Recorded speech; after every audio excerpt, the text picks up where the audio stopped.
بسم الله الرحمن الرحيم. بالله من الشيطان اللعين الرجيم. بسم الله الرحمن الرحيم. الحمد لأهله والصلاة على أهلها. أما بعد، قالت زینب سلام اللہ علیہا فواللہ لا تمحو ذکرنا ولا تمیت وحینا. ناظرین کرام، مومنین کرام، جناب زینب کبریٰ سلام اللہ علیہا نے یزید کے دربار میں یزید کو مخاطب کر کے فرمایا، اے یزید، فواللہ لا تمحو ذکرنا، قسم خدا کی تو ہمارے ذکر کو مٹا نہیں سکتا، ولا تمیت وحینا، اور ہمارے سلسلہ وحی کو منقطع نہیں کر سکتا. امام حسین علیہ السلام کی شہادت کے بعد جناب زینب کبریٰ سلام اللہ علیہا نے کس طرح سے عزاداری کی حفاظت کی ہے اور اس کی بنیاد رکھی. سامعین کرام، یاد رکھیے گا، جس شہر تشیع کی مرکزی حیثیت سرکار مکی و مدنی کی تھی، اسی شہر تشیع کے 12 دروازے پیغمبر نے بنائے اور انا مدینۃ العلم کہہ کے اس شہر کی علمیت کا اعلان کیا، وعلی بابوہا کہہ کے اس علم کے حقیقی پہرے داروں اور وارثوں کو بیان فرمایا. اسی شہر تشیع کو جب دشمنان اسلام نے شہر خموشہ بنانے کی سازشیں رچنا شروع کیا اور دشت نینوا میں اپنے اس منصوبے کو مکمل کرنے کے لیے بیت نبوت اجاڑ دیا گیا، تو پھر ضرورت پیدا ہوئی کہ شہر تشیع کو پھر ایک قلعہ بنا دیا جائے، جس کی مضبوط دیواروں میں حسین ابن علی نے اپنا لہو پلایا تھا.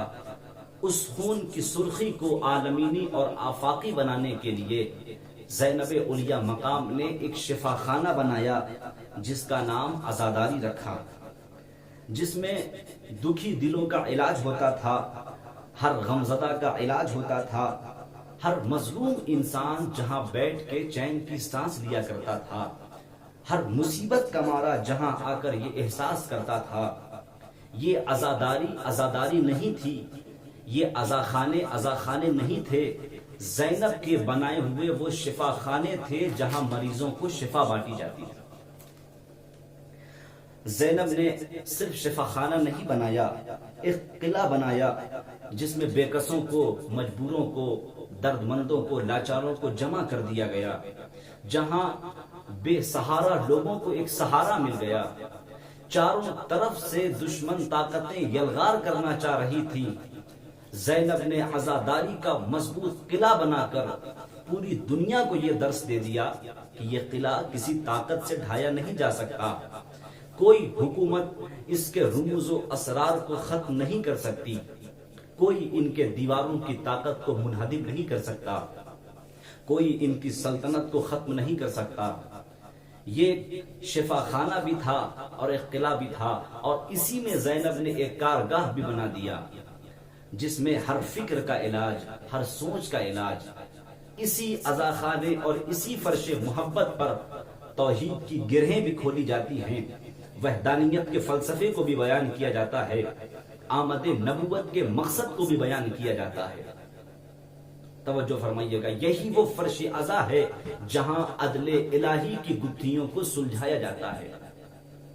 اور ایک پیغام دینا چاہتا ہوں اپنے قوم کے نوجوان بھائیوں کے لیے، یہی وہ فرش عزا ہے جہاں انسانوں کو جہالت کی تاریکی سے نکال کر علم کے اجالے میں لا کے کھڑا کر دیا جاتا ہے.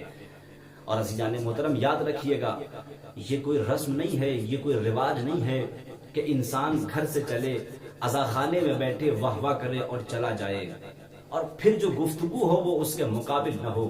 نہیں میرے عزیزو، آیت اللہ بہجت فرماتے ہیں کہ جب تم کسی عزاخانے میں جاؤ، جب تم مجلسوں میں جاؤ، جب تم عزاداری کے لیے جاؤ، تو یہ سوچ کے نہ جاؤ کہ تم عزاخانوں میں جا رہے ہو، بلکہ یہ سوچ کے جاؤ کہ تم کربلا جا رہے ہو. اس لیے کہ عزاخانے میں جانا اور ہے، کربلا جانا اور ہے. جب تم عزا خانوں میں بیٹھو تو یہ سوچ کے بیٹھو کہ کربلا میں بیٹھا ہوں. جب یہ سوچ کے بیٹھو گے تو کربلا کا تصور تمہارے ذہن میں آئے گا. جب کربلا کا تصور تمہارے ذہن میں آئے گا تو تمہیں معلوم ہوگا کہ حسین ابن علی کی استقامت کیا تھی. جہاں پہاڑ لرزا تھے وہاں حسین ابن علی کے قدم ثابت قدم تھے. سامعین کرام، جہاں مصیبتوں میں تبسم کیا جاتا ہے، جہاں غیظ و غضب پہ کنٹرول کر کے شریعت کے آئین و اصول بتائے جاتے ہیں، جوانوں کو فقط پیغام نہ دو کہ کربلا ہے، بلکہ جوانوں کے اندر اذان علی اکبر کا جذبہ بھر دو. جو بزرگ ہیں انہیں بتاؤ کہ عباس کی وفا کسے کہتے ہیں، انہیں بتاؤ کہ علی اصغر کا تبسم کسے کہتے ہیں. جہاں ساری مصیبتیں پڑی مگر ایثار، قربانی، فداکاری، جابازی، سارے رشتوں کو حسین نے جمع کیا اور حسینیوں نے ہر رشتے کو نبھا کے بتایا کہ کربلا کا سماج ایک لمحاتی سماج ہے اور زینب اس سماج کے لمحے کو صدیوں میں بدلنا چاہتی ہے. عزیزان گرامی، ایک دن کا سماج تھا جسے عاشورائی سماج کہا جاتا ہے. اس عاشورائی سماج کو عزاداروں کے سماج میں تبدیل کرنے کی قسم زینب علیہ مقام نے کھائی.